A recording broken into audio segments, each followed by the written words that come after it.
Alright, so hello everyone, कैसे हो आप लोग? आई थिंक बढ़िया होंगे और पढ़ाई कर रहे होंगे अच्छे से, रिवीजन भी कर रहे होंगे। ठीक है, तो कल हम लोगों ने क्या पढ़ लिया था? कल हम लोगों ने वुड्स रिएक्शन के बारे में पढ़ा था। ठीक है, उससे कितने प्रोडक्ट्स होते हैं, वुड्स रिएक्शन कब करते हैं, है ना, ये सारी चीजों को हम लोगों ने अच्छे से ध्यान दे दिया था। उसमें कौन से रिएजेंट्स यूज होते हैं, याद करो, सोडियम होता था, और सॉल्वेंट कौन सा यूज करते थे हम लोग? सॉल्वेंट यूज करते थे, राइट। ठीक है, थोड़ी सी बातें उसको हम लोग उसमें और देखेंगे, और उसके बाद क्या करेंगे, हम लोग आगे मूव करेंगे, मतलब next method of preparation of alkenes पे। ठीक है, एक मेथड तो हो गया वुड्स रिएक्शन, उसके साथ प्रॉब्लम क्या क्या थी वो भी समझ में आ गया।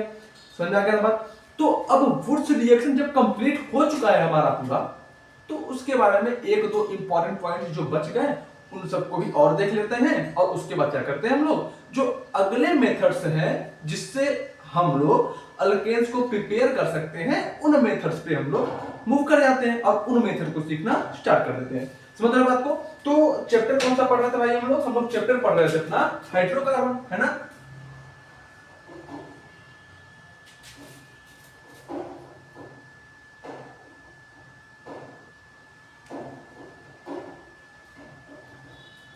हाइड्रोकार्बन में क्या पढ़ रहे थे हम लोग? Method of preparation. Method of preparation को हम लोग शॉर्ट फॉर्म में एमओपी कहते हैं। मेथड ऑफ प्रिपरेशन को शॉर्ट फॉर्म में क्या बोलते थे बेटा? एमओपी, है ना। Method of preparation of alkenes पढ़ रहे थे हम लोग, है ना। किसका मेथड ऑफ प्रिपरेशन पढ़ रहे थे हम लोग? हम लोग method of preparation of alkane पढ़ रहे थे। बहुत अच्छी बात है। और हम लोगों ने जो पहला मेथड पढ़ा था, वो कौन सा मेथड था? With the help of Wurtz reaction we can prepare symmetrical alkane, है ना। तो पहला मेथड कौन सा था? Wurtz reaction. समझ गए बात को? अब देखो वुड्स रिएक्शन के हेल्प से हम लोग क्या करते हैं? सिमेट्रिकल अल्केन का प्रिपरेशन करते हैं। ठीक है, अब सबसे इंपॉर्टेंट बात ये है ना, सबसे इंपॉर्टेंट बात ये है, अगर हमको अल्केन्स का असेंडिंग ऑर्डर, हम लोगों को अल्केन्स को असेंडिंग ऑर्डर में प्रिपेयर करना होता है, उस केस में हम लोग किसका यूज करते हैं? वुड्स रिएक्शन के। पॉइंट को लिख लो। अगर हम लोग वुड्स रिएक्शन को कब प्रेफर करते हैं? एक प्रेफरेंस का एक टाइम ये भी है कि अगर हम लोगों को अल्केन को असेंडिंग ऑर्डर में प्रिपेयर करना होता है, उस केस में हम लोग वुड्स रिएक्शन का यूज करते हैं। समझते हैं इसको? जैसे हम लोगों ने कल एग्जांपल में क्या देखा था? एग्जांपल हम लोगों ने यही देखा था ना कि CH3Cl। एग्जांपल में तो हम लोगों ने ये देखा था ना कि जो CH3Cl है, ये क्या करता था? इसका जब हम लोग रिएक्शन कराते थे किससे? Sodium in presence of dry ether, तो हमको क्या मिलता था? CH2 CH2।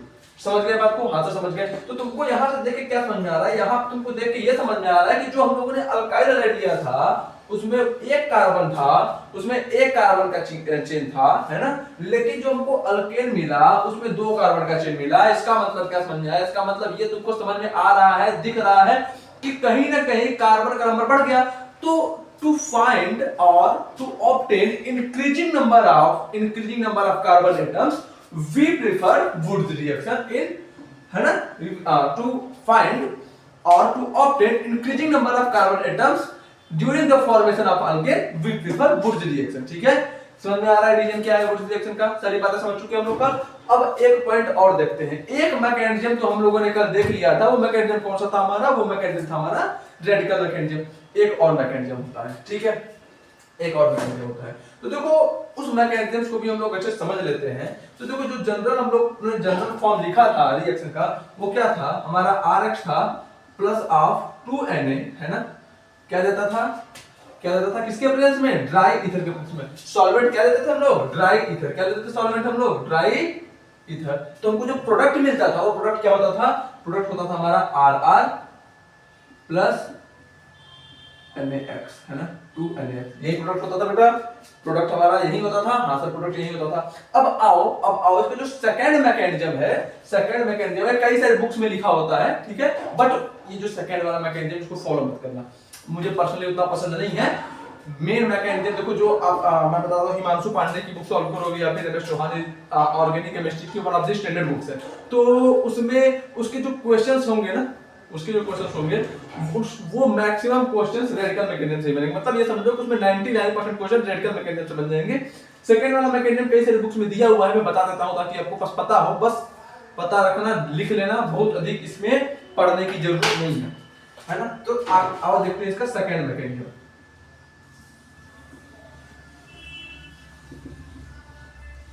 समझ गए बात? हाँ।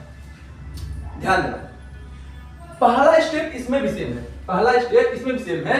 ये भी क्या बोलते हैं कि भैया ये जो हमारा Rx है ये किस में कन्वर्ट होगा, R पॉजिटिव और X नेगेटिव में। क्यों?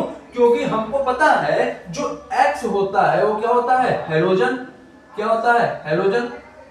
और जो हमारे हैलोजन होते हैं वो क्या होते हैं, मोर इलेक्ट्रोनेगेटिव। ये क्या होते हैं, मोर इलेक्ट्रोनेगेटिव होते हैं कि नहीं?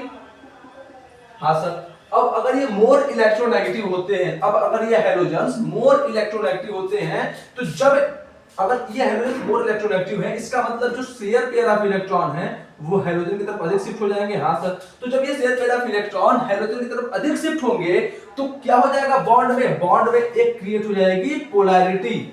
क्या हो जाएगी, पोलैरिटी। और हमें ये चीज पता है कि जब भी बॉन्ड में एक पोलैरिटी क्रिएट हो जाए उस केस में जो बॉन्ड फ्यूजन होता है उस बॉन्ड फ्यूजन को क्या बोलते हैं बेटा, उस बॉन्ड फ्यूजन को हम लोग बोलते हैं हेटेरोलिटिक बॉन्ड फ्यूजन। तो यहाँ पे बॉन्ड फ्यूजन कैसा होगा, हेटेरोलिटिक बॉन्ड फ्यूजन। तो दोनों इलेक्ट्रॉन पेयर कहां शिफ्ट होंगे, किस एटम पे शिफ्ट होंगे? अब आप बोलोगे कि जो दोनों इलेक्ट्रॉन पेयर हैं वो हमारे हैलोजन एटम पे शिफ्ट हो जाएंगे। समझ रहे हो बात को?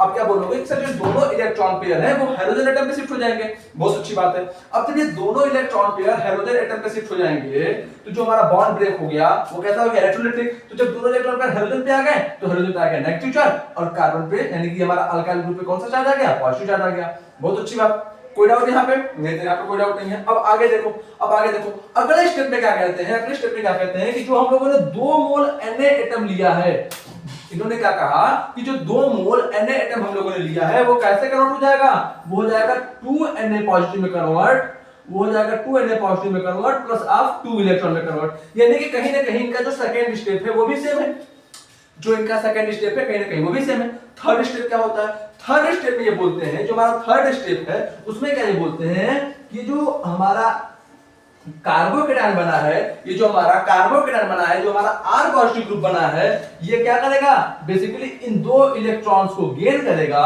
इन 2 इलेक्ट्रॉन्स को गेन करेगा और क्या बन जाएगा, R नेगेटिव। क्या बन जाएगा, R नेगेटिव। सर ये R नेगेटिव कैसे बना, सर ये बताओ ये R नेगेटिव कैसे बना? सिंपल सी बात है, अरे भाई पहले पॉजिटिव चार्ज था, पहले पॉजिटिव चार्ज था, ये 2 इलेक्ट्रॉन को हम लोग E नेगेटिव और E नेगेटिव लिख सकते हैं। हाँ सर। जब ये R पॉजिटिव इस एक इलेक्ट्रॉन को गेन करेगा तो पहले न्यूट्रल हो जाएगा। Yes sir. अब जब ये एक इलेक्ट्रॉन को गेन करने के बाद जैसे ही ये दूसरे इलेक्ट्रॉन पे आएगा तब इसके ऊपर नेगेटिव चार्ज क्रिएट हो जाएगा। सिंपल सी बात है। तो यहां तक कोई डाउट आपको? जो सेकंड वाला मैकेनिज्म है इसमें आपको यहां तक कोई डाउट, आई थिंक यहां तक तो कोई डाउट होगा नहीं। ठीक, तो एक काम करता हूं मैं ऊपर वाली चीजें इरेज कर देता हूं, समझो आप लोग।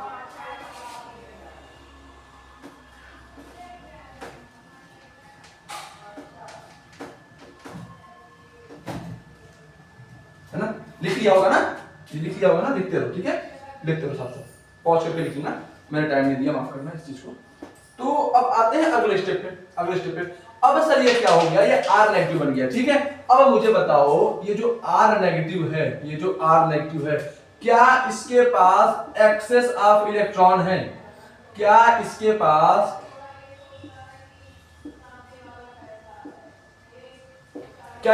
एक्सेस ऑफ इलेक्ट्रॉन है? हाँ है ना?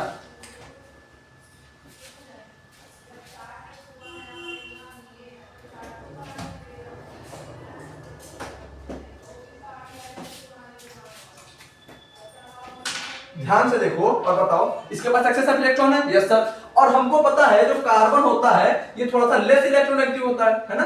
तो लेस इलेक्ट्रोनेगेटिव नहीं लिखता हूं मैं, आपको पता है कि इसके पास एक्सेस ऑफ इलेक्ट्रॉन है। और अगर एटम के पास एक्सेस ऑफ इलेक्ट्रॉन होता है तो क्या वो न्यूक्लियोफाइल की तरह एक्ट कर सकता है? बोलो, अगर एटम के पास एक्सेस ऑफ इलेक्ट्रॉन है तो क्या वो न्यूक्लियोफाइल की तरह एक्ट कर सकता है? हाँ सर, न्यूक्लियोफाइल की तरह एक्ट कर सकता है। तो ये R नेगेटिव किसकी तरह एक्ट करने लगेगा? न्यूक्लियोफाइल की तरह एक्ट करने लगेगा। बहुत अच्छी बात है। तो अगला स्टेप क्या होता है? अगला स्टेप ये बोलते हैं कि जो R नेगेटिव है, ये जो R नेगेटिव है वो क्या करता है, यही Rx से रिएक्शन कर जाता है। क्या बोलते हैं अगले स्टेप में कि जो R नेगेटिव है फर्दर इस Rx से रिएक्शन कर जाता है। तो अब आपको सिंपल सी बात पता है, फिर से जो बॉन्ड फ्यूजन होगा वो कैसा बॉन्ड फ्यूजन होगा, आपको पता है कि सर यहाँ भी जो बॉन्ड फ्यूजन होगा वो हेटेरोनेगेटिव बॉन्ड फ्यूजन होगा। तो सबसे पहली बात क्या हो गया, क्या बन गया हमारा बन गया R positive plus of X negative बन गया, ठीक है। और ये जो अब ये जो हमारा क्या, ये जो हमारा R नेगेटिव है ये किसकी तरह एक्ट करेगा, न्यूक्लियोफाइल की तरह। और न्यूक्लियोफाइल क्या करता है, इलेक्ट्रॉन पेयर को डोनेट करता है। न्यूक्लियोफाइल क्या करता है, इलेक्ट्रॉन पेयर को डोनेट करता है। अब इसके ऊपर नेगेटिव चार्ज है तो ये एक अच्छा न्यूक्लियोफाइल की तरह रिएक्ट करेगा। बहुत अच्छी बात है, समझ में आ रहा है सारी बातें, रिवाइज किया जीओसी, समझ में आ रही होगी, बहुत आसान सी बातें हैं। तो ये R नेगेटिव किसकी तरह एक्ट करेगा, न्यूक्लियोफाइल की तरह एक्ट करेगा। तो अब ये R नेगेटिव क्या करेगा, अब ये जो R नेगेटिव क्या करेगा, वो R नेगेटिव आके इस R पॉजिटिव पे अटैक करेगा।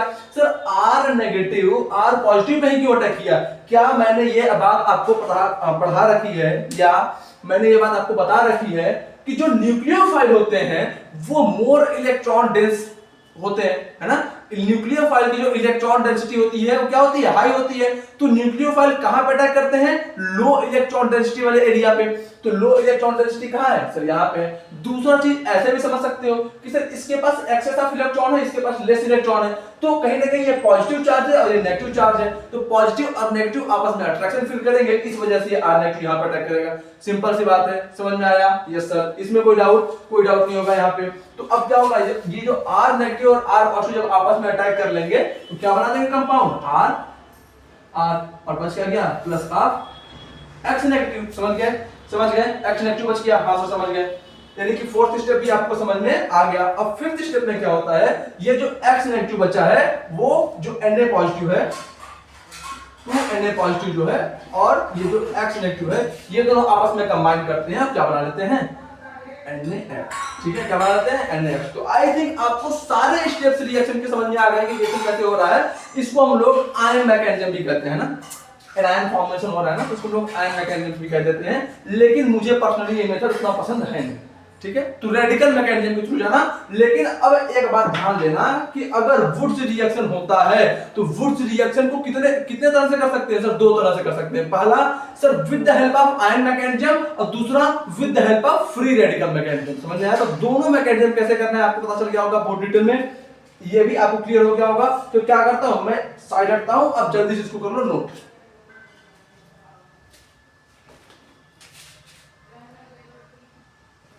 लिखिए जी, लिखिए आप लोगों ने।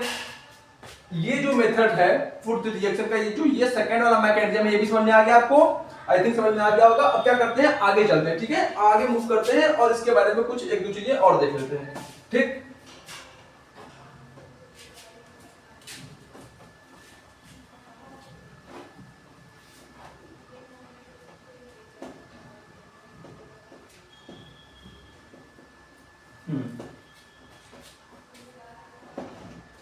चलो अब एक बात बताओ कि ये जो वुड्स रिएक्शन है, अच्छा सबसे पहले एक बात बता देता हूं आपको। कल मैंने क्या बताया था कि जो वुड्स रिएक्शन होता है वहां पे एक प्रोडक्ट और बनता है, वो क्या होता है, अल्कीन प्लस अल्केन भी बनता है ना। ये सब बाय प्रोडक्ट होते हैं, ठीक। समझ रहा हूं बात को। अब ध्यान देना एक बात, अब ध्यान देना। ये दोनों बंदे कहां से बन रहे हैं, ये दोनों प्रोडक्ट्स कहां से बन रहे हैं, तो बोलोगे कि जब रेडिकल आपस में टर्मिनेट हो रहे होते हैं तो वहां पे एक स्टेप और ऐड हो जाता है, उसको कहते हैं डिस्प्रपोर्शनेशन। उसको क्या कहते हैं, डिस्प्रपोर्शनेशन वाला स्टेप, है ना, ठीक है। तो अब एक बात समझ लो कि ये प्रोडक्ट बनते हैं लेकिन कम क्वांटिटी में बनते हैं। तो मेन प्रोडक्ट हम लोग जो असेंडिंग ऑर्डर वाला सिमेट्रिकल अल्केन था, एग्जांपल से समझो, अगर हम लोग जैसे ये वाला रिएक्शन कर रहे थे, CH3 CH2Cl, जैसे ये देखो ध्यान से, हम लोग जो ये वाला रिएक्शन कर रहे थे CH3 CH2Cl, इसको जब लोगों ने किसे ट्रीट किया था, सोडियम ड्राई ईथर से, तो उनको जो प्रोडक्ट मिला था वो प्रोडक्ट क्या मिला था, एक प्रोडक्ट ये भी तो मिला था ना, CH3 CH2 ये प्रोडक्ट ये भी मिला था ना। तो मैंने क्या बोला था, ये क्या है, ये है हमारा मेन प्रोडक्ट। अच्छा, अच्छा, बहुत बढ़िया बात है। तो सर पहले ये बताओ कि ये मेन प्रोडक्ट क्यों है। तो मैं बोलूंगा तुम ही बता दो भाई मेन प्रोडक्ट क्यों है। तो तुम क्या बोलोगे कि सर हमको तो ऐसा लग रहा है, मेरे को तो ऐसा लग रहा है कहीं ना कहीं इसका अमाउंट अधिक होगा। मेन प्रोडक्ट मतलब जो ज्यादा अमाउंट में बने। अब इसका अमाउंट अगर अधिक होगा तभी तो ये मेन प्रोडक्ट है। बोलोगे हाँ सब समझ गए बात को। तो अगर इसका अमाउंट अधिक है, इसका मतलब ये जो हमारे अल्कीन बने, और जो अल्कीन बने, तो अल्कीन कौन सा बनेगा, यहाँ पे जो अल्कीन बनेगा, अल्कीन क्या यही बनेगा, CH2 डबल बॉन्ड CH2, यही अल्कीन बनेगा। Yes sir. और अल्केन कौन सा बनेगा, अल्केन बनेगा CH3 CH3, यही अल्केन बनेगा। ठीक है, हाँ सर। और एक प्रोडक्ट और बनेगा NaX। अच्छा अच्छा, तो मेरे को एक बात बताओ आप लोग, मेरे को आप लोग एक बात बताओ कि कहीं ना कहीं ये जो अल्कीन बन रहा है और ये जो अल्कीन बन रहा है, इन दोनों का जो यील्ड होगा वो कम होगा। जिन दोनों का यील्ड कम होगा, इस वजह से तो मेन प्रोडक्ट हो गया। हाँ सर। तो तुम्हारे दिमाग में एक क्वेश्चन आया क्या सर ऐसा नहीं हो सकता, ऐसा नहीं हो सकता कि जो डिस्प्रोपोर्शनेशन है बहुत कम अमाउंट में यहाँ पे बन रहा है, बहुत कम अमाउंट पे डिस्प्रोपोर्शनेशन हो रहा है, उसका अमाउंट अधिक हो जाए, उसका अमाउंट अधिक हो जाए, समझ आ रहा है, और मेन प्रोडक्ट डिस्प्रोपोर्शनेशन वाला हो जाए। तो मैं बोलूंगा कि देखो ये थोड़ा सा मुश्किल चीज है, ये होना थोड़ा सा मुश्किल चीज है। रीजन क्या है, रीजन ये है कि जो हमारा डिस्प्रोपोर्शनेशन का ऑर्डर होता है ना, जो डिस्प्रोपोर्शनेशन का ऑर्डर होता है, लिखते रहो, जो हमारा डिस्प्रोपोर्शनेशन का ऑर्डर होता है वह सबसे अच्छा होता है 3 डिग्री रेडिकल में, फिर होता है 2 डिग्री रेडिकल में, फिर होता है 1 डिग्री रेडिकल में, है ना। तो अब कहीं ना कहीं यहाँ पे जो रेडिकल का फॉर्मेशन होगा वो ये होगा CH3 CH2, ये वाला रेडिकल बनेगा। यस सर, ये वाला रेडिकल बनेगा। तो क्या ये 1 डिग्री रेडिकल है। Yes sir. अरे भाई इस रेडिकल से एक कार्बन अटैच है, हाँ, तो ये कितना डिग्री रेडिकल हुआ, बोलोगे 1 डिग्री रेडिकल। कितना डिग्री रेडिकल हुआ, क्या बोलोगे 1 डिग्री रेडिकल।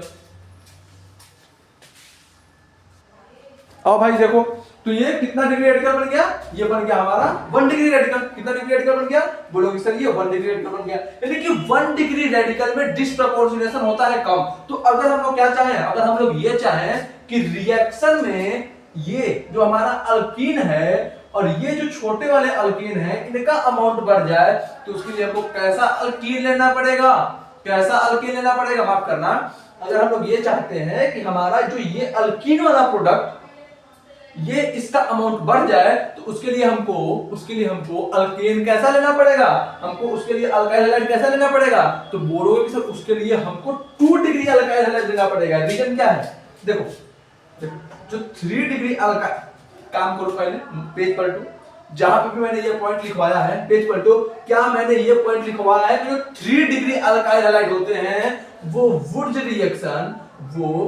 रिएक्शन नहीं देते। ये पॉइंट लिखवाया है, हाँ सर। इसका मतलब सर अगर 3 डिग्री अल्काइल हैलाइड है तो वुर्ज रिएक्शन होगा ही नहीं।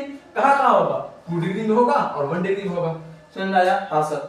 तो इसका मतलब अगर हम लोग इस प्रोडक्ट का अमाउंट अधिक चाहते हैं तो उसके लिए क्या करेंगे, उसके लिए हम लोग 2 डिग्री अल्काइल हैलाइड को प्रेफर करेंगे ओवर 1 डिग्री अल्काइल हैलाइड। ठीक है, उस केस में भी इतना नहीं बनेगा कि इससे अधिक हो जाए, उतना नहीं बनेगा, बट अच्छे खासे अमाउंट में बन जाएगा। अगर इसका अमाउंट अच्छा खासा हो गया तो इसका अमाउंट हो जाएगा कम। कोई डाउट यहाँ पे, कोई समस्या, आई थिंक कोई समस्या नहीं होगी। तो वुड्स रिएक्शन के बारे में ये बात भी आपको पता चल गई। तो इस पॉइंट को लिख लो, इस पॉइंट को लिख लो अच्छे से, कि अगर हम लोग चाहते हैं कि डिस्प्रोपोर्शनेशन वाला स्टेप का भी यील्ड अधिक हो जाए, थोड़ा सा बढ़ जाए, तो उसके लिए क्या करेंगे हम लोग 2 डिग्री अल्काइल हैलाइड ले लेंगे। कोई डाउट, कोई समस्या यहाँ पे, आसान था।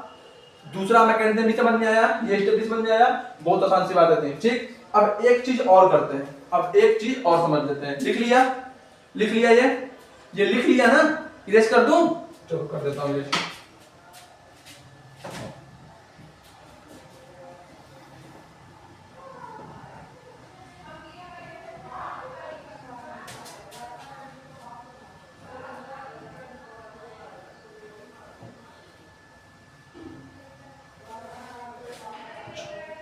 कल मैंने क्या बताया था, कल मैंने ये बताया था आपको, बेसिकली आप ये समझो कि कल मैंने ये बताया था कि सर हम लोग ड्राई ईथर ही क्यों ले रहे हैं, है ना, ड्राई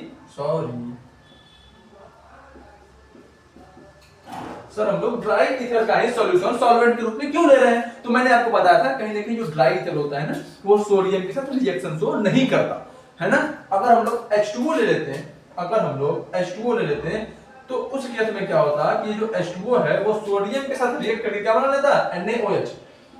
क्या बना लेता है? NaOH। अच्छा, अगर हम लोग सॉल्वेंट H2O ले लेते हैं तो ये जो H2O है, ये जो H2O है वो सोडियम के साथ करता है रिएक्ट और क्या बना लेता भैया? NaOH। बहुत बढ़िया। अब अगर ये NaOH बना लेता तो अगला स्टेप देखो, अगला स्टेप देखो, अगला स्टेप देखो। मैंने प्रोडक्ट लिया CH3I, CH3I ये ले लिया मैंने, रिएक्टेंट क्या ले लिया अल्काइल हैलाइड में CH3I। इसका रिएक्शन मैंने कराया NaH2O से, Na और सॉल्वेंट ले लिया H2O। उस केस में क्या होगा? ये दोनों आपस में कंबाइन करके क्या बना लेंगे? NaOH। NaOH ये दोनों आपस में कंबाइन करेंगे और क्या बना लेंगे? NaOH। अब देखो, हम देखो OH क्या हो गया? OH हो गया हमारा नेगेटिव चार्ज, Na क्या हो गया हमारा? Na हो गया पॉजिटिव चार्ज। समझ में आया बात? हाँ सर समझ में आया बात। तो बेसिकली अब क्या होता है कि जो OH नेगेटिव है, ये जो OH नेगेटिव है, क्या ये एक न्यूक्लियोफाइल की तरह एक्ट करेगा? क्या ये एक न्यूक्लियोफाइल की तरह एक्ट करेगा? हाँ सर न्यूक्लियोफाइल की तरह एक्ट करेगा। तो अब ये OH क्या करेगा? इस CH3 पे अटैक कर देगा। क्या कर देगा? CH3 पे अटैक कर देगा। अच्छा, तो जब CH3 पे अटैक कर देगा तो ये जो बॉन्ड है CH3 और I के बीच में वो क्या हो जाएगा? ब्रेक हो जाएगा। क्या हो जाएगा? ब्रेक हो जाएगा। और आपको पता है कि सर आयोडीन अधिक इलेक्ट्रोनेगेटिव होता है तो दोनों बॉन्ड आयोडीन पे, दोनों इलेक्ट्रॉन बॉन्ड के दोनों इलेक्ट्रॉन आयोडीन पे शिफ्ट हो जाएंगे। ठीक है, तो हमारा प्रोडक्ट क्या बन जाएगा? हमारा प्रोडक्ट बन जाएगा CH3OH। क्या बन जाएगा प्रोडक्ट? ये दोनों बॉन्ड आयोडीन पे शिफ्ट हो गए और ये OH आकर CH3 से जुड़ गया तो क्या बन गया प्रोडक्ट? CH3OH और plus of I negative, plus of I negative. ठीक है, और फर्दर क्या होगा? ये जो I नेगेटिव है वो इस Na पॉजिटिव से, ये जो I नेगेटिव है वो इस Na पॉजिटिव पर अटैक करेगा और क्या बना लेगा? क्या बना लेगा? क्या बना लेगा? ये बताओ। NaI। क्या बना लेगा? NaI है ना। तो मेन प्रोडक्ट में ये लिख दूं क्या? छोड़ो, मेन प्रोडक्ट मैंने ये लिख दिया, मेन प्रोडक्ट मैंने ये लिख दिया, ये प्लस ही। तो हम लोग H2O क्यों नहीं लिए? वो क्यों नहीं लिए? ये समझ में आ गया। बेसिकली इसके पीछे का रीजन क्या है? इसके पीछे का रीजन क्या है? इसके पीछे का सिंपल सा एक रीजन है कि ये बंदा रिएक्शन का मैकेनिज्म ही बदल दे रहा है। बनना हमको बनाना क्या था? हमको बनाना तो भैया अल्केन, बनाना था हमको अल्केन। बन क्या गया? बन क्या गया? अल्कोहल। बन क्या गया? अल्कोहल। समझ में आया? समझ में आया? तो हम लोग H2O क्यों नहीं ले रहे हैं? ठीक है, अच्छा चलो सर समझ गए। मान लिया, चलो सर बोलोगे ठीक है, मान लिया कि सर H2O ले रहे हैं तो ये प्रॉब्लम आ रही है। सर अल्कोहल ले सकते थे, एसीटोन ले सकते थे, उन सब में भी क्या प्रॉब्लम है? ईथर ही क्यों ले रहे हो आप? ईथर ही क्यों ले रहे हो आप? उसके पीछे का रीजन बेसिकली अल्कोहल जो हो गया बेटा वो हो गया पोलर। अल्कोहल जो हो गया हमारा वो क्या हो गया? Polar solvent. क्या हो गया? पोलर सॉल्वेंट है ना। अल्कोहल हो गया हमारा पोलर, तो वहां पे भी सोडियम जो है अल्कोहल के साथ रिएक्शन शो कर सकता था। अब आओ बेसिकली सर ईथर लेने का क्या मतलब? ईथर का जो जनरल स्ट्रक्चर होता है वो कुछ ऐसा ही होता है। हाँ सर, आपको पता है यहाँ पे R ग्रुप प्रेजेंट होते हैं। यस सर पता है।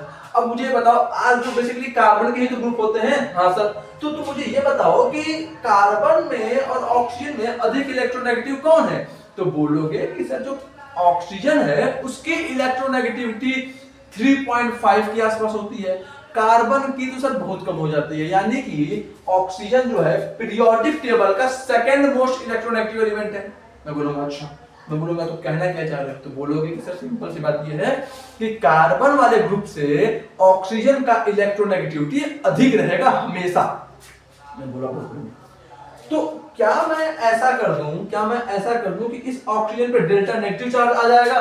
क्यों आ जाएगा? अरे भाई जब ये अधिक इलेक्ट्रोनेगेटिव है तो ये जो बॉन्ड के शेयर पेयर ऑफ इलेक्ट्रॉन हैं वो इस ऑक्सीजन की तरफ ज्यादा शिफ्ट हो जाएंगे कि नहीं? हर एक बॉन्ड में इलेक्ट्रॉन ही तो शेयर हुए होते हैं। हाँ सर होते हैं। तो अगर ये बंदा अधिक इलेक्ट्रोनेगेटिव है तो इस दोनों बॉन्ड के जो शेयर वाले इलेक्ट्रॉन हैं वो ऑक्सीजन की तरफ शिफ्ट हो जाएंगे। हाँ सर हो जाएंगे। तो इन दोनों बंदों पे क्या आ जाएगा? इन दोनों बंदों पे आ जाएगा पॉजिटिव चार्ज। सिंपल सी बात है, कोई डाउट, कोई समस्या, कोई तकलीफ नहीं? सर कोई तकलीफ नहीं है, आसान सी बात है। मैं बोला कि अच्छा जब आसान सी बात है तो एक काम करते हैं आगे लिखते हैं। अब रीजन सुनो, अब क्या करो कि रीजन सुनो। बेसिकली इसमें पार्शियल नेगेटिव चार्ज थोड़ा सा अच्छा खासा हो जाता है, जिससे जिससे ये जब सोडियम जो हमारा सोडियम है ना, जो इलेक्ट्रॉन लूज करता है तो क्या बनता है, बेसिकली जो इलेक्ट्रॉन लूज करता है तो क्या बनता है, Na पॉजिटिव बन रहा है ना। तो बेसिकली क्योंकि इस पे डेल्टा नेगेटिव चार्ज आ गया है तो ये बहुत अच्छी तरह से इसके साथ सॉल्वेशन कर लेता है। ये समझ लो, ऐसा हो गया मॉलिक्यूल R डेल्टा पॉजिटिव, इस पे भी हो गया डेल्टा नेगेटिव। अरे भाई सॉल्वेंट नहीं है मतलब बहुत सारे ईथर के मॉलिक्यूल, यस सर।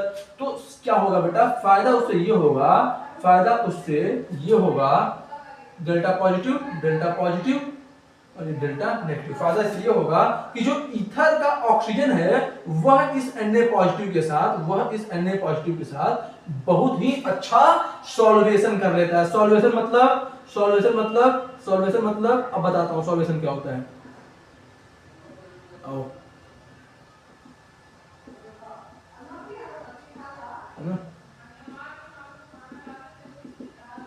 सॉल्वेशन मतलब आपने हाइड्रेशन पढ़ा है क्या? हाइड्रेशन बेसिकली क्या होता है, उसको मैं सिंपल सी बात आप ऐसे समझाओ। सॉल्वेशन मतलब ये होता है कि जब जो सॉल्वेंट है ये जाके बेसिकली किसी केटायन या किसी एनायन, जो सॉल्वेंट होता है वह किसी केटायन या किसी एनायन के थ्रू एक फोर्स ऑफ अट्रैक्शन से अटैच होने लगता है और उस चार्ज पार्टिकल को, ये देखो क्या बोला था, केटायन हो या एनायन हो, जब उससे सॉल्वेंट के मॉलिक्यूल्स आपस में अटैच होने लगते हैं, जिससे होगा ये कि जो हमारा चार्ज पार्टिकल है, चाहे वो केटायन हो चाहे वो एनायन हो, उसमें एक स्टेबिलिटी आनी शुरू हो जाए। तो वो जो प्रोसेस होता है उस प्रोसेस को हम क्या बोलते हैं, सॉल्वेशन। क्या बोलते हैं, सॉल्वेशन। ठीक है। और उस सॉल्वेशन की वजह से जो एनर्जी रिलीज होती है उसको कहते हैं सॉल्वेशन एनर्जी। उस सॉल्वेशन प्रोसेस की वजह से जो एनर्जी रिलीज हो रही है उसको हम लोग कह देते हैं सॉल्वेशन एनर्जी। यहां तक बात समझ में आ गई, कोई दिक्कत? अब एक पॉइंट ये देखना कि बेसिकली क्या होता है। बेसिकली ये होता है कि जो ईथर होते हैं वह सोडियम मेटल के साथ बहुत अच्छा सॉल्वेशन करते हैं, जिसकी वजह से Na पॉजिटिव बनना आसान हो जाता है। इस वजह से हम लोग सॉल्वेंट के रूप में किसको प्रेफर करते हैं, वुड्स रिएक्शन में ईथर को। सॉल्वेंट किसको प्रेफर करते हैं, ईथर को। समझ में आया? रीजन क्या है? रीजन ये है कि बेसिकली जब ईथर के मॉलिक्यूल सोडियम मेटल से आके अटैच होना शुरू करेंगे, उस केस में बेसिकली अटैच का मतलब क्या, कि एक तरह से फोर्स ऑफ अट्रैक्शन। अब जितना अधिक फोर्स ऑफ अट्रैक्शन उतना कम एनर्जी मतलब रिलीज। जब भी फोर्स ऑफ अट्रैक्शन मतलब क्या, केमिकल बॉन्डिंग पढ़ा है ना आपने, कि फोर्स ऑफ अट्रैक्शन मतलब बॉन्ड का बनना। तो कहीं ना कहीं ये एक आपस में बॉन्ड फॉर्मेशन कर रहे हैं, हाँ सर। अब आयन डाइपोल बॉन्ड फॉर्मेशन, तो जब ये आपस में एक बॉन्ड फॉर्मेशन कर रहे होते हैं तो उस बॉन्ड फॉर्मेशन के प्रोसेस में एनर्जी रिलीज होती है, हाँ सर। यहां पे कौन सी एनर्जी रिलीज होगी, क्योंकि सर यहां पे सॉल्वेशन का प्रोसेस चल रहा है, तो यहां पे कौन सी एनर्जी रिलीज होगी, तो बोलोगे कि सर यहाँ पे सॉल्वेशन एनर्जी रिलीज होगी। और यही जो सॉल्वेशन एनर्जी है वह इस सोडियम के लिए आयोनाइजेशन एनर्जी का काम कर जाती है ना। यानी कि जो सॉल्वेशन एनर्जी रिलीज हो रही है वह इस सोडियम मेटल के लिए आयोनाइजेशन एनर्जी का काम कर जाती है, जिसकी वजह से ये जो सोडियम मेटल है वह अपने में से एक इलेक्ट्रॉन आसानी से लूज कर लेता है। इलेक्ट्रॉन निकालने के लिए एनर्जी की जरूरत पड़ेगी ना, आयोनाइजेशन वाली एनर्जी चाहिए होती है ताकि एक एटम से इलेक्ट्रॉन निकल पाए। समझ पा रहे बात को? तो बेसिकली क्या हो रहा है कि यहाँ पे सॉल्वेशन के प्रोसेस में जो एनर्जी रिलीज हो रही है उस एनर्जी को सोडियम मेटल एब्जॉर्ब करता है अपनी जिसकी वजह से अपना आयोनाइजेशन करवाता है, और यही सॉल्वेशन एनर्जी इसकी आयोनाइजेशन एनर्जी में कन्वर्ट हो जाती है और सोडियम मेटल आसानी से बन जाता है, सोडियम Na पॉजिटिव आसानी से बन जाता है। तो ये बात आपको क्लियर हो गया कि हम लोग ड्राई इथेरिन क्यों ले रहे हैं, हम लोग ईथर सॉल्यूशन क्यों ले रहे हैं, इथेरियल सॉल्यूशन क्यों ले रहे हैं। आई थिंक ये बात कोई इसमें कोई डाउट नहीं होगा आपको, ठीक है। तो that's all about Wurtz reaction. अब वुड्स रिएक्शन में आगे कुछ नहीं बचा, समझ में आ गया बात। वुड्स रिएक्शन जो है इसमें आगे कुछ भी नहीं बचा, ये टोटल यहाँ पे हो जाता है कंप्लीट, ठीक। अब अगला रिएक्शन हम लोग पढ़ते हैं वुड्स फिटिंग रिएक्शन, है ना।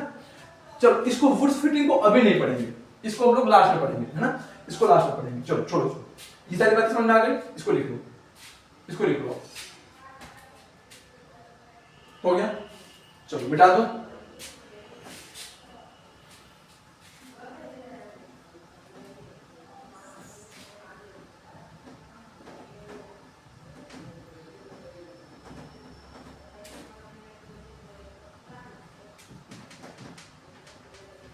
आओ आगे चलते हैं, आगे चलते हैं, आगे चलते हैं। ठीक, पहला मेथड ऑफ प्रिपरेशन समझ में आ गया, पहला मेथड ऑफ प्रिपरेशन आपको समझ में आ गया। हाँ सर, गुड रिएक्शन से। दूसरा मेथड ऑफ प्रिपरेशन होता है कॉल्बे इलेक्ट्रोलिसिस। जो सेकंड एमओपी है वो क्या है? Kolbe electrolysis.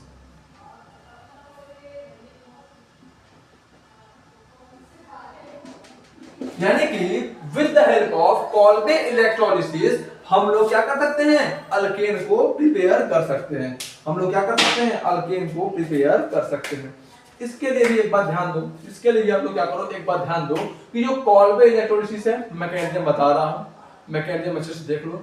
मैकेनिज्म से रिलेटेड कितने पॉसिबल क्वेश्चंस आ सकते हैं मैं वो भी बता दूंगा, अभी लिख लेना कॉपी में, उनसे बियॉन्ड कोई क्वेश्चन नहीं आएगा, है ना। एक तीसरी बात ये है, लास्ट में आपको अगर कॉल्बे इलेक्ट्रोलिसिस का यूज करके आपसे अगर प्रोडक्ट पूछे तो आपको मैं जो शॉर्टकट बताऊंगा उस शॉर्टकट यूज करना है, प्रोडक्ट निकालते चले जाना है ना। तो चलो भाई स्टार्ट करते हैं। क्या है कॉल्बे इलेक्ट्रोलिसिस? कॉल्बे इलेक्ट्रोलिसिस में क्या करते हैं? बेसिकली हमारे पास कोई कार्बोक्सिलिक एसिड का सॉल्ट होता है ना। कार्बोक्सिलिक एसिड का हमारे पास सॉल्ट होता है, मैंने ये ले लिया, ये नेगेटिव। हमारे पास क्या होता है? Basically carboxylic acid salt.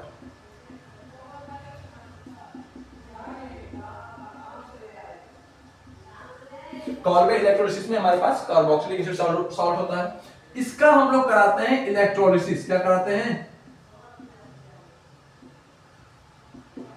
Electrolysis. अच्छा, इसका हम लोग कराते हैं इलेक्ट्रोलिसिस। प्रोडक्ट क्या बनता है? अच्छा, इलेक्ट्रोलिसिस करा रहे हैं तो ऑब्वियसली, अगर इलेक्ट्रोलिसिस करा रहे हैं तो ऑब्वियसली हमारे पास मीडियम कौन सा होगा? हमारे पास H2O होगा।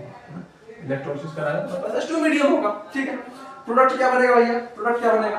प्रोडक्ट क्या बनेगा? तो यहाँ पे कुछ स्टेप्स में प्रोडक्ट बनते हैं। लास्ट में शॉर्ट में बताऊंगा, यहाँ पर जो प्रोडक्ट होते हैं वो कुछ स्टेप्स में बनते हैं, है ना। तो सबसे पहले बेसिकली क्या होता है? मैं डायरेक्ट लिखूं कि जो हमारा प्रोडक्ट होता है वो क्या बनता है? अल्केन बनता है। क्या बनता है? अल्केन। RR, ठीक है। प्रोडक्ट क्या बनता है? अल्केन, है ना। प्लस CO2, है ना। CO2 रिलीज हो जाता है। प्लस कौन सी गैस रिलीज होती है? CO2 और H2, ये दोनों गैस रिलीज होती हैं। ठीक है, ठीक है। हाँ सर, अब आओ क्या करते हैं देखते हैं, पूरे मैकेनिज्म को समझते हैं। ठीक है, तो हेडिंग डालो, ये रिएक्शन लिख लो नॉर्मल, और हेडिंग डालो मैकेनिज्म। हेडिंग क्या डालो बेटा? मैकेनिज्म। अब इसको हम लोग समझते हैं होता क्या है, इसको हम लोग समझते हैं होता है।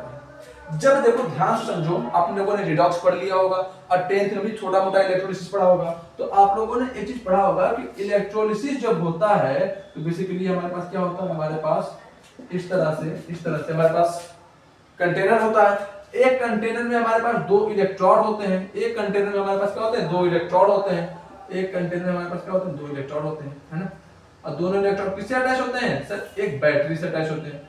किससे अटैच होते हैं? सर एक बैटरी से अटैच होते हैं, है ना। ठीक है, समझ गए? हाँ सर, कोई डाउट यहाँ पे? नहीं, यहाँ पे कोई डाउट नहीं है। अब ध्यान दो, जो पहला स्टेप होता है इलेक्ट्रोलिसिस में, तो जो पहला स्टेप होता है उसमें सबसे पहले क्या होता है कि जो हमारा R पॉजिटिव, ये जो हमारा R C double bond O ONA है ना, ये क्या होता है? ये सबसे पहले कन्वर्ट होता है R C double bond O negative और Na पॉजिटिव में, इसमें कन्वर्ट हो जाता है। क्या यहां तक कोई दिक्कत? क्या ये बात समझ में आई कि पहले स्टेप में क्या होता है कि जो हमारा कार्बोक्सिलिक एसिड का सॉल्ट है वो इस फॉर्म में कन्वर्ट होता है, ठीक है। अच्छा, अब देखो, अब आओ यहाँ पे ये बैटरी का पॉजिटिव टर्मिनल, ये बैटरी का नेगेटिव टर्मिनल। इसका मतलब ये इलेक्ट्रॉन क्या हो जाएगा? पॉजिटिव टर्मिनल ऑफ बैटरी और ये negative terminal of battery. Basically हम लोग ये रिएक्शन इसमें ही तो करा रहे हैं। यस सर, तो यहाँ पे 2 आयन प्रोड्यूस हुए। एक आयन क्या प्रोड्यूस हुआ? R C double bond O negative, और एक आयन क्या प्रोड्यूस हुआ? Na positive. अब मुझे एक सिंपल सी बात बताओ, जल्दी चलो जल्दी चलो। अब मुझे एक सिंपल सी बात बताओ कि ये जो बंदा है वो कहां पे अट्रैक्शन फील करेगा, इस इलेक्ट्रॉन पे कि इस इलेक्ट्रॉन पे? तो बोलोगे कि सर जो ये वाला बंदा है वह इस इलेक्ट्रॉन पे अट्रैक्शन फील करेगा। मैं पूछूंगा क्यों, तो बोलोगे कि सर ये इलेक्ट्रॉन पॉजिटिव है और ये नेगेटिव है, तो वो यहां पे अट्रैक्शन फील करेगा। सिमिलरली ये बंदा यहां पे अट्रैक्शन फील करेगा। रीजन क्या है, ये नेगेटिव है, ये नेगेटिव है और ये पॉजिटिव है। ये वाला बहुत अच्छा, मैं बोला बहुत अच्छा। देखो अब होता क्या है, अब ये जो बंदा है जब ये यहाँ पे, अब सुनो क्या होता है कि जब ये बेसिकली इस पे अट्रैक्शन फील कर रहा है, इसका मतलब क्या, फाइनली कुछ ऐसा सीन हो जाएगा ना, R C double bond O negative.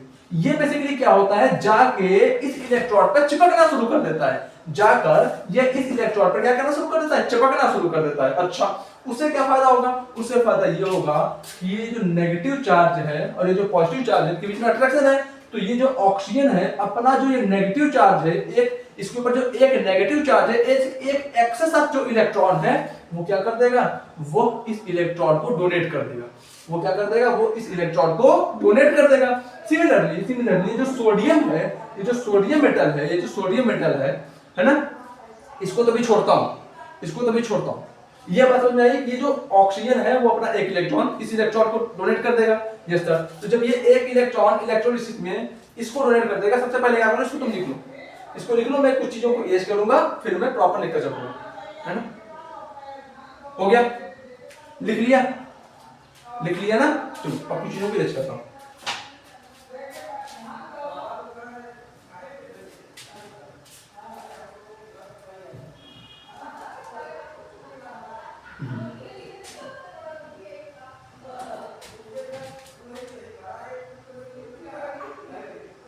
है ना, अब आओ, अब आओ, आओ देखो। अब देखो, जब ये पहला स्टेप ये हो गया, सेकंड स्टेप में क्या होगा, सेकंड स्टेप में क्या होगा, एट एनोड। अब देखो पहले उसको छोड़ो, मैं ये देखो, है ना, ये देखो। अब देखो बेसिकली जब ये बंदा अपना एक इलेक्ट्रॉन यहाँ पे डोनेट कर दिया, तो ये किस फॉर्म में कन्वर्ट हो गया, तो बोलो सर जी इसका जो फॉर्म होगा वो कुछ ये हो जाएगा, R C double bond O और O 1 2 3 4 5, इस फॉर्म में कन्वर्ट हो गया। मैं बोलूंगा हाँ। तो अब मुझे ये बात बताओ, क्या इस मॉलिक्यूल का ऑक्सीडेशन हो गया, यस और नो? तो बोलोगे कि sir removal of electron from atom or molecule is said to be oxidation. तो क्या यहाँ पे रिमूवल ऑफ इलेक्ट्रॉन हुआ है कि नहीं? तो बोलोगे कि सर यहाँ पे रिमूवल ऑफ इलेक्ट्रॉन हो गया, इसका मतलब क्या, इसका हुआ है ऑक्सीडेशन। अच्छी बात है। और ऑक्सीडेशन कहां होता है? तो बोलोगे कि सर ऑक्सीडेशन होता है एनोड पे, इसका मतलब ये इलेक्ट्रॉन क्या हो गया, ये इलेक्ट्रॉन हो गया एनोड। इसका मतलब ये इलेक्ट्रॉन क्या हो गया, एनोड। क्या हो गया, एनोड। अब जब ये इलेक्ट्रॉन एनोड हो गया तो ऑब्वियसली ये इलेक्ट्रॉन क्या हो जाएगा, कैथोड हो जाएगा। ये इलेक्ट्रॉन क्या हो जाएगा, कैथोड हो जाएगा। सारी बातें समझ में आ रही हैं? कोई डाउट ऐसा तो नहीं है कि बातें ऊपर से जा रही हो? जो चीजें नहीं समझ में आएंगी जरूर पूछना, जरूर पूछना, वरना तुम्हारा ही लॉस है। समझ में आया बात को? तो ये बात क्लियर है, कैथोड एनोड। अच्छा, तो मैं क्या ये लिख दूं, 8 एनोड, जो पहला स्टेप था उसमें मैं क्या लिख दूं, अच्छा चलो लिख दूं, है ना। पहला स्टेप में तो ये हो गया, दूसरा स्टेप में क्या लिख देता हूं कि 8 anode loss of electron take place, है ना। और जो हमारा जो था हमारा R C double bond O negative, वो कहां किस चीज में कन्वर्ट हो गया, वो कन्वर्ट हो गया R C double bond O, है ना, है ना। सर यहाँ पे आप 5 इलेक्ट्रॉन कैसे लिख दे रहे हो? अरे आपको पता है जो ऑक्सीजन है वो 16th ग्रुप का एलिमेंट है, हाँ सर पता है, यानी कि इसके वैलेंस शेल में है 6 इलेक्ट्रॉन, ये सर पता है। तो एक इलेक्ट्रॉन के साथ कितने बॉन्ड बना रखा है, तो बचे कितने, 2 2 4 1 5, है ना। अच्छा, पहला स्टेप क्लियर हो गया। आओ दूसरे स्टेप पे आते हैं। आओ क्या करते हैं, दूसरे स्टेप पे आते हैं। अब देखो ध्यान दो, ध्यान दो, मतलब दूसरा स्टेप भी समझ, ये स्टेप भी समझ में आ गया आपको? अब आओ ध्यान दो। अब इस मॉलिक्यूल, ये सब देखो हम लोग एनोड क्या किससे देख रहे हैं, ये सब क्या देख रहे हैं हम लोग, ये सब लोग क्या देख रहे हैं, एनोड का, एनोड पे देख रहे हैं। समझ में आया? तो ये लिख लो यहाँ पे एनोड डाल देना, है ना, 8 एनोड। चलो आप लिखवा भी दिया हूं, ठीक, मैं सारी बातों को एक साथ कर दूंगा। मैकेनिज्म समझ लो पहले यहाँ से, मैकेनिज्म ध्यान से समझ लो। अब देखो मेरी बातों को ध्यान से समझो। तुमको क्या दिख रहा है यहाँ पे बेटा, इसको ध्यान दो, तुमको क्या दिख रहा है, इसको ध्यान दो, तुमको क्या दिख रहा है? तुमको ये दिख रहा है क्या कि सर जो ऑक्सीजन होता है हमारा, क्या दिख रहा है कि सर जो हमारा ऑक्सीजन होता है वो 2 बॉन्ड बनाता है। जब ये ऑक्सीजन 2 बॉन्ड बना लेगा तो इसका ऑक्टेट कंप्लीट हो जाएगा और ये बंदा स्टेबल हो जाएगा। यहाँ पे तो बोलोगे कि सर अनस्टेबल है, इसके पास 8 इलेक्ट्रॉन है ही नहीं लास्ट शेल में, तो ये तो चाहेगा कि इसके 1 बॉन्ड और बन जाए। मैं बोलूंगा बहुत अच्छी बात है, चाहेगा तो क्या होगा, तो बोलोगे कि सर कुछ नहीं होगा। ये क्या कर देगा, खुद बताओ क्या कर देगा। बेसिकली ये अपना 1 इलेक्ट्रॉन इस बॉन्ड को शेयर करेगा और इस कार्बन से भी 1 इलेक्ट्रॉन छीन लेगा, और कार्बन से भी ये 1 इलेक्ट्रॉन छीन लेगा और कार्बन अपना बॉन्ड यहाँ पे शिफ्ट कर देगा और किसमें कन्वर्ट हो जाएगा, किसमें कन्वर्ट हो जाएगा, थर्ड स्टेप में। थर्ड स्टेप में क्या हो जाएगा, थर्ड स्टेप में ये हो जाएगा, है ना, है ना। ये जो ऑक्सीजन है, ये जो ऑक्सीजन है वो क्या किया, सॉरी, ये मूवमेंट ऑफ 1 इलेक्ट्रॉन को इस तरह से शो करते हैं, और ये इस बॉन्ड से अब ये चाहता है इसका 8 कंप्लीट हो जाए, तो बेसिकली इसका 8 कंप्लीट कैसे होगा, यहाँ पे इस कार्बन और इस कार्बन की इलेक्ट्रॉन एक्टिविटी बराबर है, तो बेसिकली यहाँ पे एक बॉन्ड फ्यूजन होगा जिससे इस कार्बन का इलेक्ट्रॉन इसको मिल गया, इसका इलेक्ट्रॉन इसको मिल गया, यहाँ पे होमोलिटिक बॉन्ड फ्यूजन हुआ। समझ में आया? तो क्या बन गया प्रोडक्ट, पहले तो ये बन गया कि R radical plus C double bond O, है ना, C डबल बॉन्ड O, और है ना ये रेडिकल और एक ये दोनों आपस में इस तरह से कंबाइन किए और प्रोडक्ट क्या बन गया, फर्दर ये प्रोडक्ट ये बन गया CO2। ये क्या बन गया, CO2 बन गया। CO2 कैसे, इसका स्ट्रक्चर बना देता हूं, C डबल बॉन्ड O। अब देखो दोनों ऑक्सीजन का ऑक्टेट कंप्लीट, इसका भी ऑक्टेट कंप्लीट, इसका भी ऑक्टेट कंप्लीट, यानी कि ये भी बंदा जो है अपने दोनों बॉन्ड बना लिया है और ये भी बंदा अपने दोनों बॉन्ड बना लिया है, और ये क्या बन गया, R रेडिकल। ठीक है, तो बेसिकली फोर्थ स्टेप में क्या होता है, फोर्थ स्टेप बिल्कुल सिमिलर वुड्स रिएक्शन की तरह है कि जो R रेडिकल बहुत सारे बन रहे होंगे, तो ये R रेडिकल ही आपस में कंबाइन कर जाते हैं, R रेडिकल ही आपस में कंबाइन कर जाते हैं और क्या मॉलिक्यूल बना लेते हैं, R क्या मॉलिक्यूल बना लेते हैं बेटा, R बना लेते हैं। ठीक है, तो क्या करो, जल्दी से सारे पॉइंट्स को लिख लो और उसके बाद अभी कुछ चीजें और बतानी बाकी है। समझ में आया कि एनोड का किस्सा समझ में आया कि एनोड पे क्या हो रहा है, एनोड पे क्या हो रहा है, चीज समझ में आ गई आपको। यहाँ पे बेसिकली ये क्यों हुआ, समझ में आया कि सर बेसिकली क्या होता है कि ये बंदा जो है नेगेटिव चार्ज वाला, ये पहुंचा इलेक्ट्रोड के पास अट्रैक्शन फील किया, जिसकी वजह से अपना एक इलेक्ट्रॉन इस इलेक्ट्रोड को दे दिया। तो अब ये क्या हो गया न्यूट्रल। अब जब ये न्यूट्रल हो गया तो इसको क्या समझ में आ रहा है कि मैं तो भैया इस ऑक्सीजन को क्या समझ में आया, इस ऑक्सीजन को ये समझ में आया कि भाई मैं तो बनाता हूं 2 बॉन्ड, है मेरे पास सिर्फ एक, मतलब मैं हूं अनस्टेबल। तो ये ऑक्सीजन क्या करेगा, अब ये ऑक्सीजन क्या करेगा, इसके पास जो एक इलेक्ट्रॉन और नंबर वाला एक इलेक्ट्रॉन बचा हुआ है, वो इस तरह से वो क्या कर लेगा, वो सबसे पहले क्या कर लेगा, ये जो देखो उसके बाद क्या होगा, अगर आप उसमें क्या होगा कि जो कार्बन और ये कार्बन है, ये अल्काइल ग्रुप वाला कार्बन और इस कार्बन का इलेक्ट्रोनेगेटिविटी बराबर है लगभग, जिसकी वजह से क्या होगा, जिसकी वजह से ये हो जाएगा कि इन दोनों का जो बॉन्ड फ्यूजन है वो होमोलिटिक बॉन्ड फ्यूजन होगा। जब यहाँ पे होमोलिटिक बॉन्ड फ्यूजन होगा, इस कार्बन के पास भी एक एक्सेस ऑफ इलेक्ट्रॉन आ गया, रेडिकल बन गया, और इसका एक इलेक्ट्रॉन और इसका एक इलेक्ट्रॉन आपस में कंबाइन करके डबल बॉन्ड बना लिए, CO2 बन गया, और हमारा क्या बन गया, R रेडिकल। और चौथे स्टेप में जो हमारा R रेडिकल है वो किसी दूसरे R रेडिकल के साथ कंबाइन करेगा और RR मॉलिक्यूल बनेगा। क्या ये स्टेप समझ में आ गया, लिख लो सारे पॉइंट्स को अच्छे से।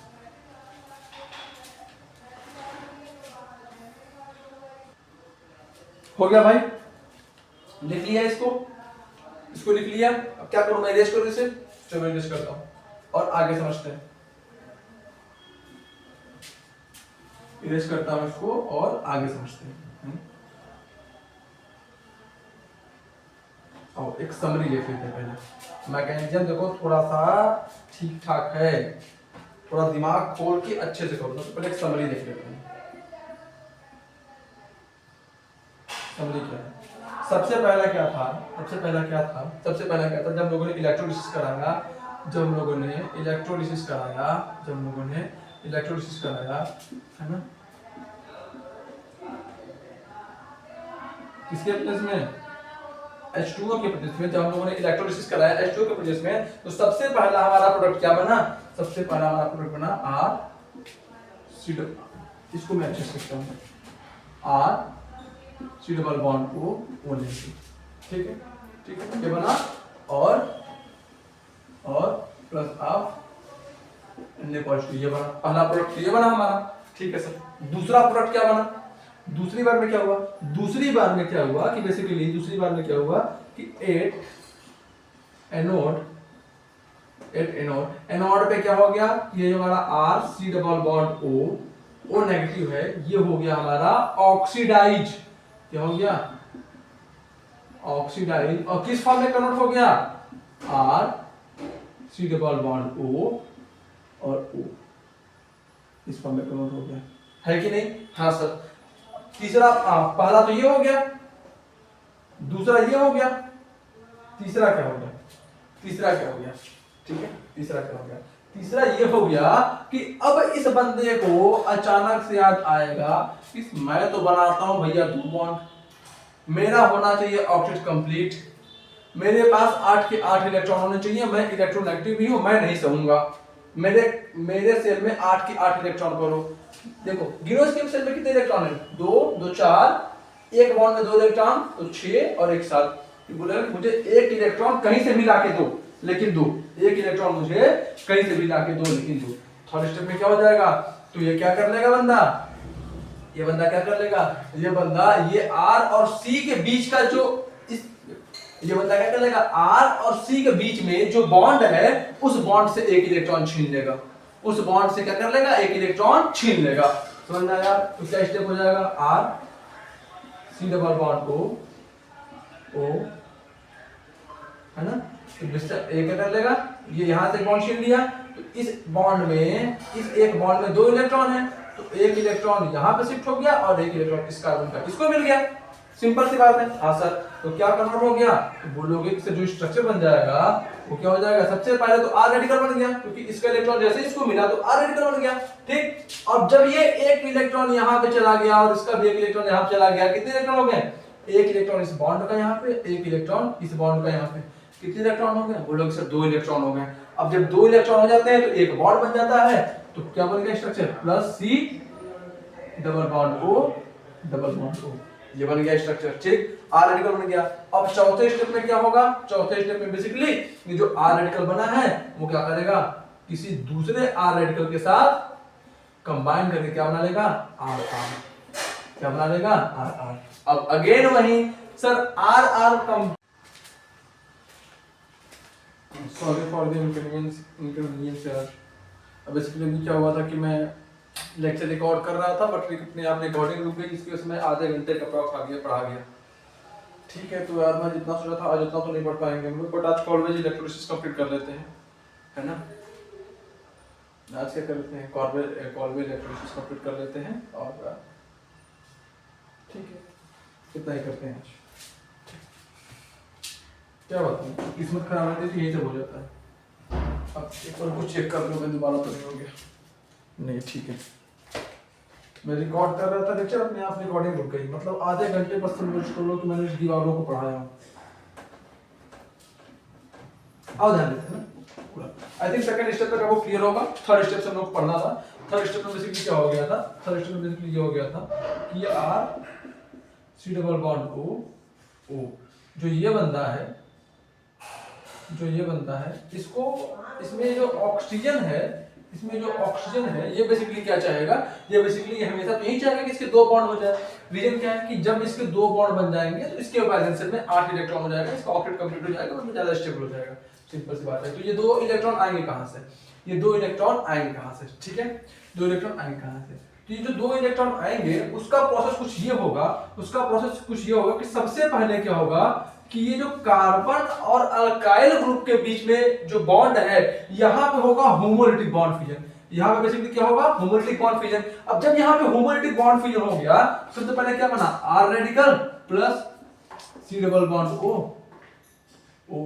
2 2 4 1 5 और ये एक रेडिकल, तो ये और ये इलेक्ट्रॉन आपस में कंबाइन करेंगे, ये और ये वाले इलेक्ट्रॉन आपस में कंबाइन करेंगे और क्या बना लेंगे? CO2। ये सब केस कहां पे हो रहा है? एनोड पे। कहां पे हो रहा है? एनोड पे। तो क्या बना लेंगे? CO2। क्या बना लेंगे? CO2। सॉरी भाई, आगे देखो, वो क्या बन जाएगा CO2। एक्चुअली इसका अगर मैं स्ट्रक्चर बनाऊं तो ये एक इलेक्ट्रॉन और ये इस ऑक्सीजन का एक इलेक्ट्रॉन, जब ये दोनों इलेक्ट्रॉन आपस में कंबाइन होकर एक, देखो एक बॉन्ड में दो इलेक्ट्रॉन होते हैं, हाँ सर, जब ये एक इलेक्ट्रॉन और ये इलेक्ट्रॉन दोनों जब आपस में कंबाइन करेंगे तो क्या ये C डबल बॉन्ड O ये स्ट्रक्चर नहीं बनाएंगे क्या, ये सब बना लेंगे। तो आगे देखो क्या हो गया, ये क्या हो गया, ये R रेडिकल। अब देखो यहाँ पे R radical plus C double bond O मतलब CO2 बन गया। समझ में आ गया बात, हाँ सर। अब अगले स्टेप में क्या होगा, आई थिंक ये क्या हो गया था आपका थर्ड स्टेप था ना, तो फोर्थ स्टेप में क्या हो जाएगा, फोर्थ स्टेप में जो हमारा R रेडिकल है वह किसी दूसरे R रेडिकल के साथ आपस में कंबाइन करेगा और क्या बना देगा RR। अब सिमिलर टू वुड्स रिएक्शन, बिल्कुल वुड्स रिएक्शन की तरह ही होगा। अब एक सिंपल सी बात बताओ, कि ये क्या है, ये कौन सा प्रोसेस है, तो बोलोगे कि सर ये जो प्रोसेस है कहीं ना कहीं टर्मिनेशन प्रोसेस है। क्या बोलो, सर ये टर्मिनेशन प्रोसेस है। अब टर्मिनेशन प्रोसेस के दो स्टेप्स होते थे, एक स्टेप क्या होता था, एक स्टेप होता था कॉम्बिनेशन और दूसरा स्टेप क्या होता था, दूसरा स्टेप होता था डिस्प्रपोर्शनेशन,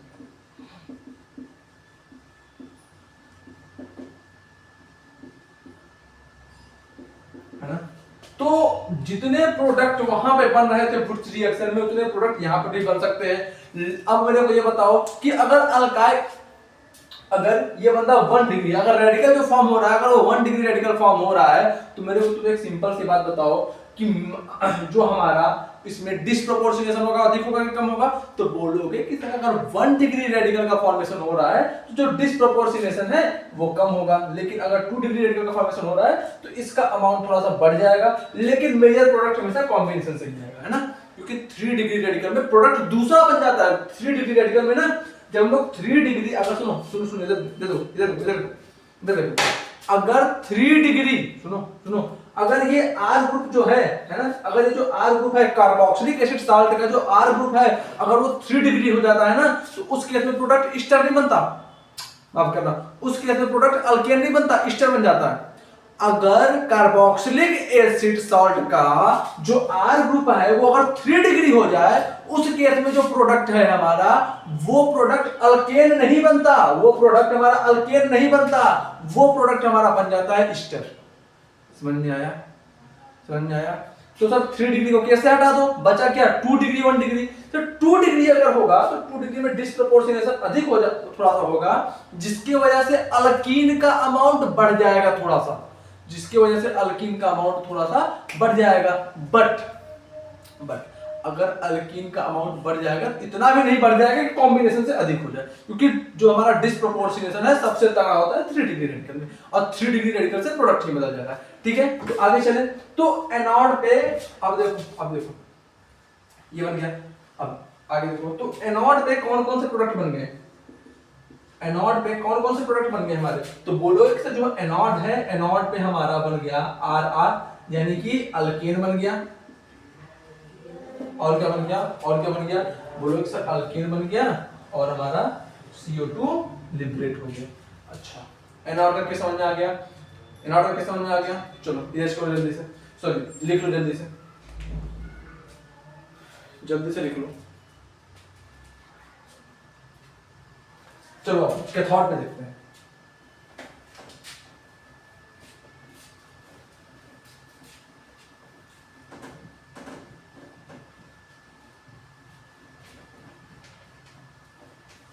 एक मिनट में मैं देखो फिर से बंद तो नहीं हो गया, ठीक है चल रहा है।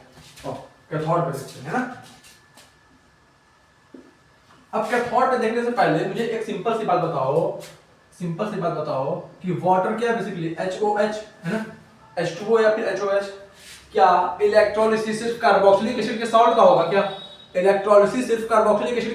क्या, बताओ, बोलो ना, चुप क्यों, तो बोलोगे कि सर नहीं, हम लोगों ने पढ़ा हुआ है कि अगर इलेक्ट्रोलिसिस हो रहा है तो इलेक्ट्रोलिसिस वाटर का भी बाय डिफॉल्ट अपने आप होना शुरू हो जाता है। मैं बोलूंगा बहुत अच्छी बात है। तो जब वाटर का इलेक्ट्रोलिसिस होगा, जब इसका इलेक्ट्रोलिसिस होगा तो क्या होगा, क्या बनेगा, तो बोलोगे कि सर जब वाटर का इलेक्ट्रोलिसिस होगा तो H पॉजिटिव बनेगा प्लस अब OH नेगेटिव बनेगा। सिंपल सी बात है, वाटर के इलेक्ट्रोलिसिस में H पॉजिटिव और OH नेगेटिव यही दो आयन बनेंगे ना। बोलो यार, चुप रहते हो हमेशा।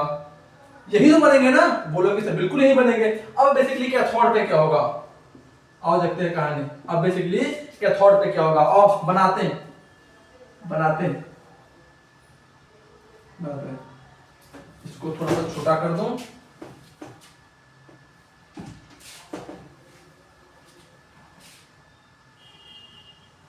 दिख रहा है ना?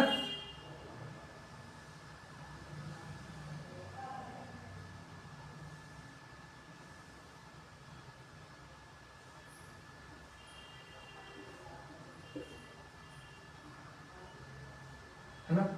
ये पॉजिटिव, ये नेगेटिव, ये पॉजिटिव और ये नेगेटिव, है ना? ये क्या हो गया था हमारा, ये हो गया था हमारा एनोड, दिख रहा है ना बेटा? ये हो गया था हमारा एनोड और ये हो गया था हमारा कैथोड,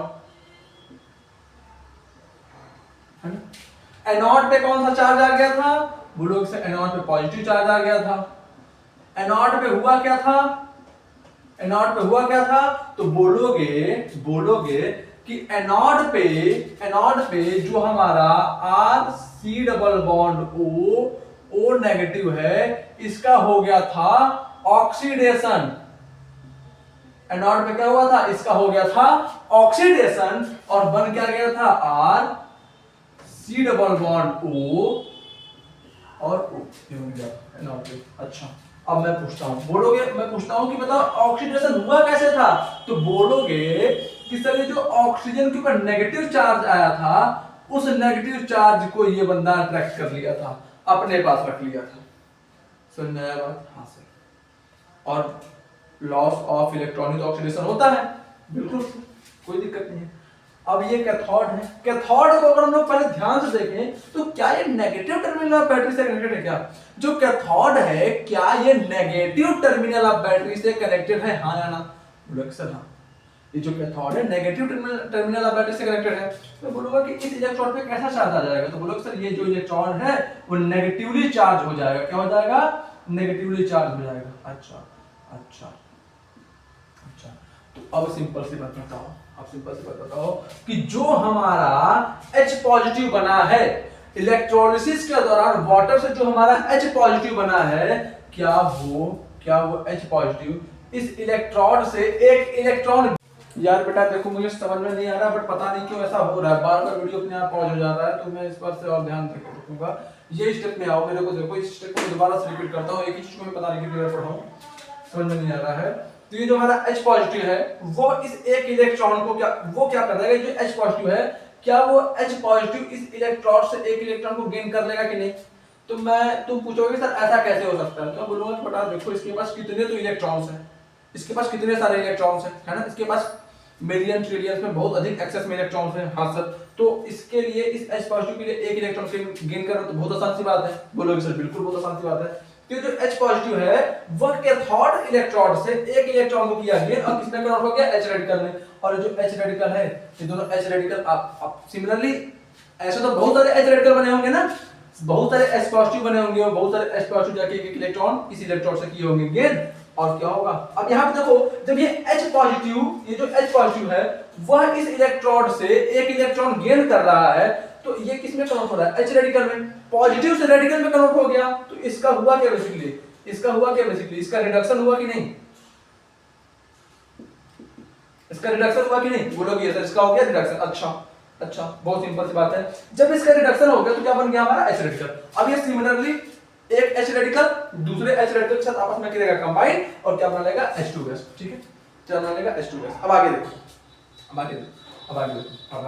यानी कि तुम ये बताओ कैथोड में कौन सी गैस लिबरेट हो रही है, तो बोलोगे कि जो H2 गैस होती है ये होती है पानी में इनसोल्यूबल। जब ये पानी में सॉल्युबल है नहीं, जब पानी में ये घुलेगी नहीं, तो क्या करेगी? कैथोड के थ्रू, मतलब कैथोड के पास से लिबरेट कर जाएगी सॉल्यूशन से। यही ना करेगी, ये पानी में घुल ही नहीं रही है तो क्या करेगा? पानी में से बाहर निकल जाएगा, उड़ जाएगा, तो क्या होता है? At cathode H2 gas is liberated. समझ में आया बात? Yes sir. अब आगे देखो बचे क्या क्या चीज है, तो क्या बोलोगे? तुम सिंपल सी बात ये बोलोगे कि सर ये देखो, ये जो कार्बोक्सिलिक एसिड साल्ट है, यहां से हमारा Na पॉजिटिव बचा था, यहां से हमारा क्या बचा था? Na पॉजिटिव बचा था। कार्बोक्सिलिक एसिड साल्ट से क्या बचा था? Na पॉजिटिव बचा था। और HOH यानी कि वाटर से क्या बचा था, OH नेगेटिव आयन बचा था, वाटर से क्या बचा था हमारा, OH नेगेटिव आयन बचा था। तो अब बेसिकली क्या करेंगे, H और OH नेगेटिव आयन आपस में कंबाइन करेंगे, क्या बना लेंगे, NaCl, सॉरी NaOH। अब तुमको पता है NaOH, क्या पता है तुमको, NaOH होता है एक स्ट्रॉन्ग बेस, और इसको हम लोग अल्कली भी कहते हैं। अल्कली क्या होता है, alkali are those bases which are soluble in water, simple सी बात है। तो जब ये NaOH बन गया तो NaOH क्या हुआ, सॉल्यूशन में बचा रह गया ना, लेफ्ट इन सॉल्यूशन। जो ये NaOH है तो सॉल्यूशन में बचा रह गया है ना, ये सॉल्यूशन से उड़ नहीं रहा है ना। हाँ सर, जब ये सॉल्यूशन में बचा रह गया, सॉल्यूशन में ही रह गया, तो क्या ये धीरे धीरे पानी के साथ डिसॉल्व हो जाएगा कि नहीं, यस सर। जब ये NaOH पानी के साथ डिसॉल्व हो जाएगा तो NaOH का pH तो सर 7 से अधिक होता है। तो जब ये पानी के साथ सॉल्वेंट के साथ डिसॉल्व हो जाएगा, तो जो सॉल्वेंट है उसका भी pH जो है, pH ऑफ सॉल्यूशन क्या हो जाएगा, ग्रेटर देन 7 हो जाएगा। pH ऑफ सॉल्यूशन भी ग्रेटर देन 7 हो जाएगा, यानी कि सॉल्यूशन बिकम बेसिक। क्या हो गया, सॉल्यूशन बिकम बेसिक। क्या ये पॉइंट भी क्लियर हो गया आपको, ये पॉइंट भी क्लियर हो गया। तो तुमसे कोई बंदा क्वेश्चन पूछ सकता है कि during Kolbe electrolysis why solution become basic, तो रीजन दे दोगे, पूरा मैकेनिज्म अच्छे से करके ये बता देना कि NaOH लेफ्ट इन सॉल्यूशन। अच्छा एक बात ध्यान देना कि यहाँ मैंने कार्बोक्सिलिक एसिड सॉल्ट लिया था ना, कार्बोक्सिलिक एसिड सॉल्ट लिया था सोडियम मेटल का, किसका, सोडियम मेटल का, है ना। यहाँ पे पोटेशियम, सोडियम की जगह पे पोटेशियम भी हो सकता है, बाकी सारा प्रोसेस सेम है, हर जगह सोडियम की जगह पोटेशियम कर देना, सिंपल सी बात है। तो क्या बताओगे कि पूरा मैकेनिज्म कर देना। अब बोल देना during carboxylic Kolbe electrolysis NaOH left in solution which is strong alkali, therefore solution become basic and pH will be greater than 7। तो सारी बात अच्छे से अपना लिख लेना। आई थिंक ये सारे पॉइंट्स आपको क्लियर हो गए होंगे। आप सबसे पहले क्या करो, इसको लिखो जल्दी से।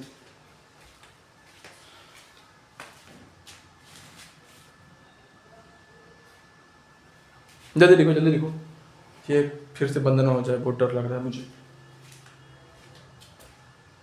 हुआ चलो मिटाता हूँ, चलो इसको मिटाता हूँ और कुछ चीजें लिख लेता हूँ, है ना। चलो आओ जल्दी से।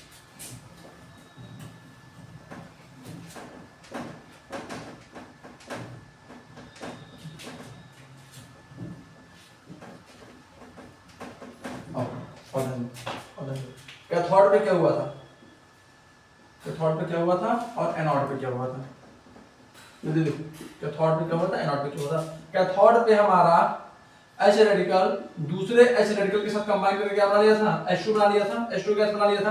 कैथोड पे क्या हुआ था, एक H रेडिकल दूसरे H रेडिकल के साथ आपस में कंबाइन करके क्या बना लिया था, H2 गैस बना लिया था, ठीक है।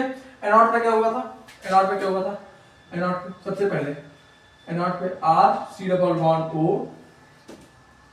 O नेगेटिव, ये किस में कन्वर्ट हो गया था, ये किस में कन्वर्ट हो गया था, ये हो गया था R C double bond O, इस फॉर्म में कन्वर्ट हो गया था। देखिए यहां इसका हो गया था ऑक्सीडेशन,